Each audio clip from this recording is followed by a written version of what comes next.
Prosecution यानी ईसाई मिशनरियों के खिलाफ हमला। ये भारत में बड़े पैमाने पर हो रहा है। सच में हमले हो रहे हैं। कई जगहों पर कई घटनाएं रिपोर्ट की जा रही हैं। कई घटनाएं रिपोर्ट भी नहीं हो रही हैं। यानी कि संघ परिवार के पक्ष में कई मीडिया चैनल्स इसे पूरी तरह से सही ठहराते हैं और जो लोग अत्याचार कर रहे हैं वही लोग इसे सही ठहराते हैं। वे लोग अब तक सोशल मीडिया पर इसका वीडियो बनाकर पोस्ट कर रहे हैं। एक घटना हुई थी, आपने शायद इसके बारे में सुना होगा। केरल के कोट्टारक्करा करिक्कन से जोस थॉमस नामक एक पादरी हैं। वह इस केस में लगभग 17 साल से हैं।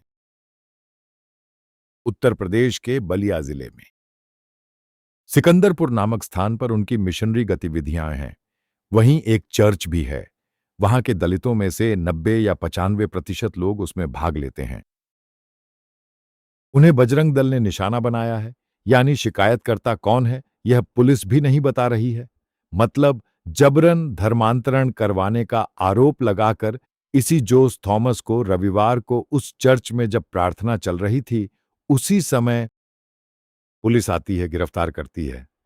आप ये वीडियो देखने से पहले, यानी यह एक शॉर्ट वीडियो सोशल मीडिया पर आया था, उसकी एक कॉपी मुझे मिली।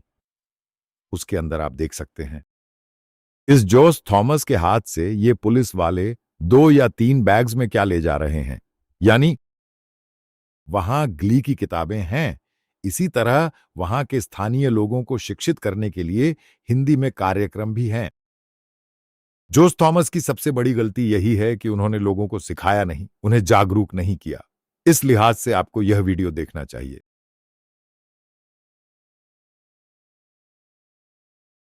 निस्वार्थ भाव से।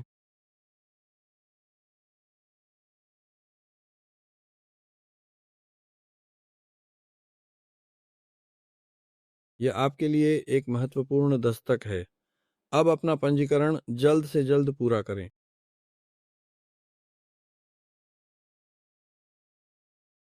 धर्मपरायण गोंद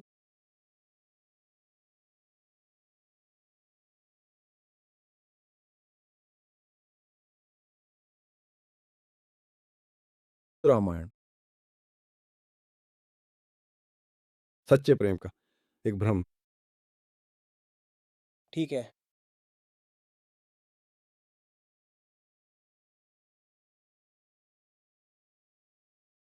मेरी माँ सचमुच बहुत ही आकर्षक और सुंदर दिखती हैं।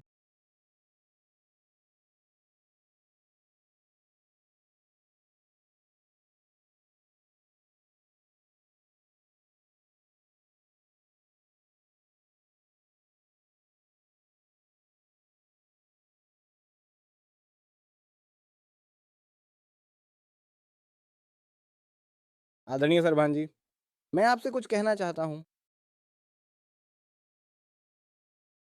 मायारा हाई स्कूल।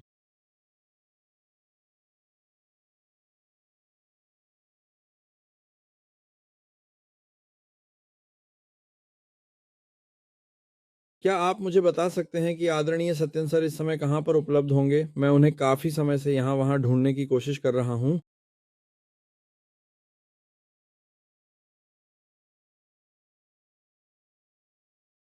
बीच में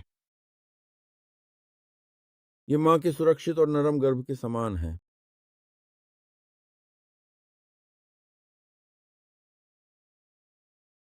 जब आप मोर के पास आएंगे,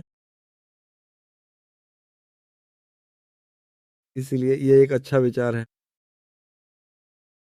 उन लोगों ने विस्तार से कुछ खास बातें साझा की। का जीवन की इस खूबसूरत यात्रा में हर पल का अपना महत्व है। हमें हर दिन को पूरी उमंग और सकारात्मकता के साथ जीना चाहिए, क्योंकि यह जीवन हमें एक ही बार मिलता है और इसे सार्थक बनाना हमारी जिम्मेदारी है। जीवन के लिए, जीवन के लिए, जीवन के लिए। और जब आप यह वीडियो देखेंगे तो आपको पता चलेगा कि पुलिस के हाथ में क्या है। उसके बाद उस व्यक्ति की चर्चा के सामने पुलिस उसे खड़ा करती है। 2 पुलिसकर्मी दोनों तरफ से खड़े होकर एक फोटो आदि लेते हैं ताकि उनके लोगों को, इस संघ परिवार को खुश किया जा सके। अंदर से जो भी हो, उनका यही मकसद है। मतलब जैसे कोई बड़ा आतंकवादी हो। मतलब जैसे बम लगाने या आरडीएक्स रखने आया कोई आतंकवादी, उसके हाथ में तुम जो चीजें बता रहे हो वो सब एक बोरी में बांधकर, इस पादरी जोस थॉमस को आगे रखकर, फिर दो पुलिस वाले उसे ऐसे ले गए जैसे सामने बड़े बड़े हत्यारे या चोर डकैत मिल गए हों। 14 दिन तक। बच्चे भी हैं, लेकिन वह जेल में नहीं है।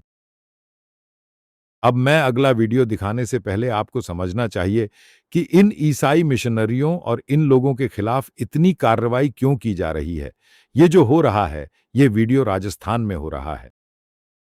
तो राजस्थान में वे जाट जाति के और प्रकास्ट जाति के हैं।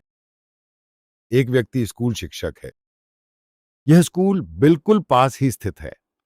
वहां पास के इलाके में रहने वाले एक मासूम दलित युवक को यह ऊंची जाति का शिक्षक अक्सर काफी ज्यादा परेशान किया करता है। वह उस दलित युवक को उसकी जाति का नाम लेकर गंदी गंदी गालियां देता है और उसे जान से मारने की धमकी देते हुए हमला करने तक उतारू हो जाता है। तो फिर उस दलित व्यक्ति ने क्या किया? वह तुरंत बाहर गया, वहां से एक बहुत बड़ा और भारी लकड़ी का टुकड़ा उठाकर लेकर आया और फिर उसने उस ऊंची जाति के शिक्षक की जमकर पिटाई कर दी। आप इस पूरी घटना का यह वीडियो यहां देख सकते हैं।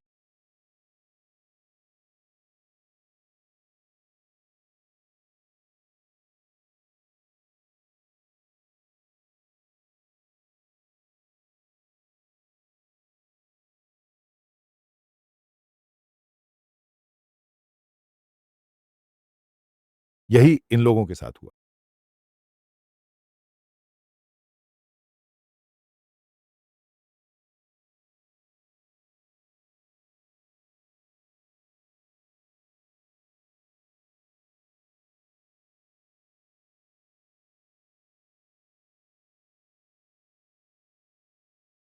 आपने ये दोनों वीडियो देख लिए। अब इन वीडियो में असली मुद्दा कई वीडियो में बताया गया है। असली मुद्दा इनका धर्म परिवर्तन या जो कहा गया धार्मिक परिवर्तन नहीं है। यहां का मुद्दा कुछ और है। यहां दलित समुदाय को शिक्षा नहीं देनी चाहिए, यही असली मुद्दा है। यानी इस दलित समुदाय को चमार कहकर बुलाना और फिर वह दलित जाकर डंडा लेकर आकर इस जाट शिक्षक को मारता है। क्या आप 15 से 20 साल पहले भारत में ऐसा सोच सकते थे? दलित व्यक्ति वहां एक शिक्षक को मारता है, ऐसा सोचना भी संभव नहीं था। यही बात मैंने कई वीडियो में और कई जगहों पर कहा है। भारत में दलित, आदिवासी या ओबीसी में अगर कोई क्रांतिकारी बदलाव या परिवर्तन आ रहा है, तो उसके पीछे सबसे महत्वपूर्ण कारण है ये क्रिश्चियन मिशनरी ही हैं। ये बात ये लोग किसी भी हालत में स्वीकार नहीं कर सकते, क्योंकि इन्हें पता है कि अगर ये लोग शिक्षित हो गए तो ये जो ऊपर की जातियां हैं, जो 6-7% हैं, उनके हाथ से पूरी पकड़ चली जाएगी। यही इसका कारण है। वरना धर्म परिवर्तन या झूठे केस का बहाना बनाकर ये लोग सिर्फ यही चाहते हैं कि इन्हें शिक्षा न मिले। ये लोग कहते हैं कि इन्हें शिक्षा मत दो, इन्हें अंग्रेजी मत सिखाओ, इन्हें आगे मत बढ़ाओ, चाहे वह चमार हो या दलित हो। उसे सबसे नीच तरीके से ही जीना चाहिए, यही इनकी मांग है। यही है समस्या, न कि जो आप कहते हैं कि केरल में कुछ आरएसएस संघ परिवार वाले मुझे गालियां देते हैं, वे जो कहते हैं ये नहीं है। इसका मुद्दा ये है। इससे जुड़ा एक और मुद्दा मैं बताता हूं। यानी कि यूजीसी नोटिफिकेशन की घटना हुई थी। केंद्र सरकार यानी कि एचआरडी मंत्री हैं, इसमें नोटिफिकेशन आया और फिर बड़ा मामला बन गया। उस मौके पर उसके खिलाफ बड़ा प्रदर्शन हुआ, लेकिन उसमें कोई कार्य ब्राह्मणवादी या अपर कास्ट या बैकवर्ड्स वगैरह ऐसा कुछ नहीं था। इस बीच आपने एक घटना देखी होगी। असल में भारत में वही एक छोटी सी चिंगारी थी जो पैदा हुई थी। यह एक बड़ी चिंगारी बनने जा रही है। यही पहली बात है। मैं कई वीडियो में कहता हूं कि यहां के दलित और आदिवासी भी अपर कास्ट को दबाते हैं। इसमें ज्यादा समय नहीं लगेगा। इसी का संकेत है यूजीसी नोटिफिकेशन से जुड़ा जो आंदोलन भारत के कई हिस्सों और कई विश्वविद्यालयों में देखा जा रहा है। दलित समुदाय और ओबीसी एकजुट हो गए हैं। ओबीसी को समझ में आया कि उनका सबसे बड़ा दुश्मन कौन है। यह संघ परिवार और हिंदू ही कहते हैं। उनका दुश्मन जिसे कहा जाता है वह अंधकार है और इसके साथ ही वह सब बिखर गया।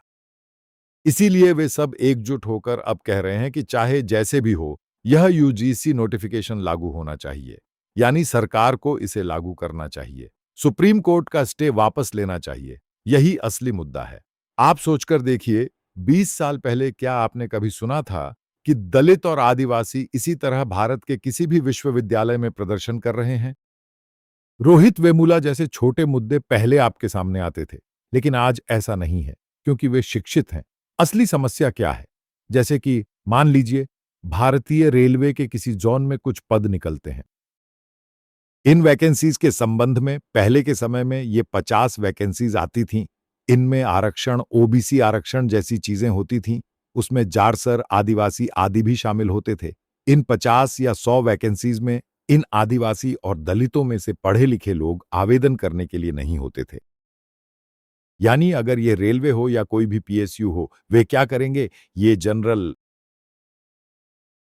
ऐसा नहीं हो पाता, क्योंकि ये जो कहे जा रहे दलित और आदिवासी हैं, ये ओबीसी से भर जाते हैं, तब इनमें आवेदन कर रहे हैं।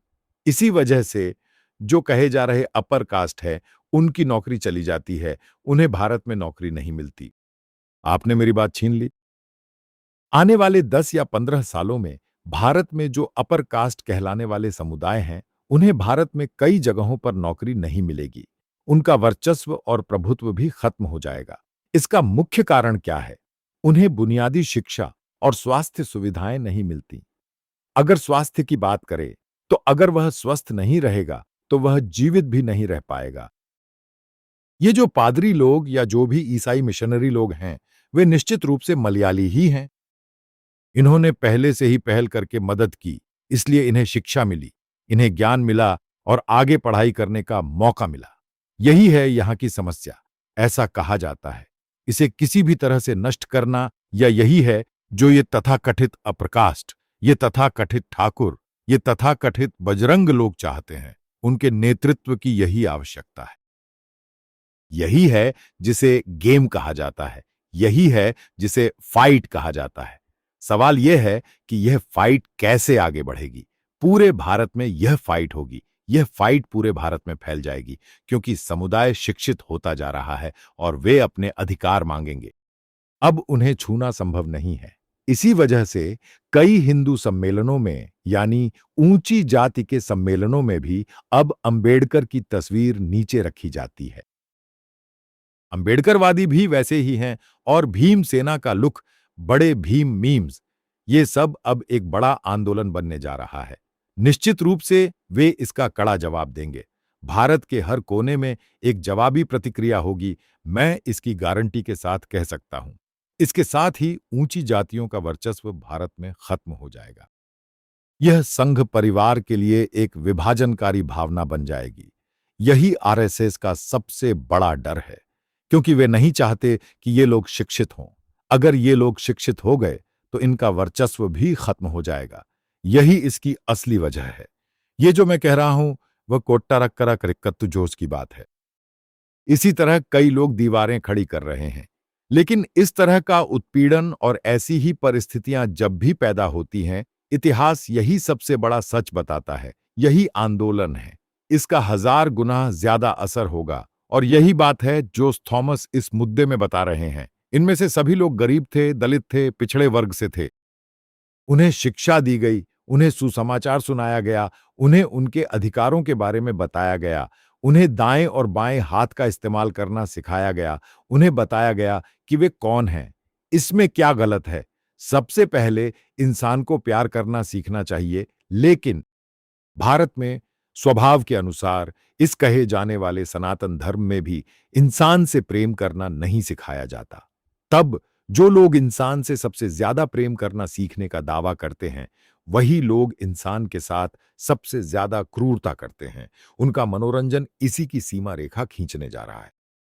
यानी यह सिर्फ जोस थॉमस का मामला नहीं है, न ही किसी और जोस थॉमस का, न ही किसी और जोस पापाचन का, न ही किसी और जोस मोनपत्रोस का। ये सारी बातें इसी के भीतर की बातें हैं। समझिए, यह जो ईसाई उत्पीड़न कहा जाता है, वह पूरी दुनिया में हुआ है और भारत में भी हो रहा है। भारत में जो हो रहा है उसकी सबसे महत्वपूर्ण बात यह है कि इसमें बदलाव आना शुरू हो गया है, क्योंकि बिना कारण यह कहीं भी टिकने वाला नहीं है। यही वह व्यक्ति है जिसने अभी की इस अशांति और क्रिसमस पर हुए हमलों को अंजाम दिया है। भारत नामक देश अब ऐसे एक हालात की ओर बढ़ रहा है जहां वे लोग खुद ही फिर से भागने के लिए मजबूर हो जाएंगे।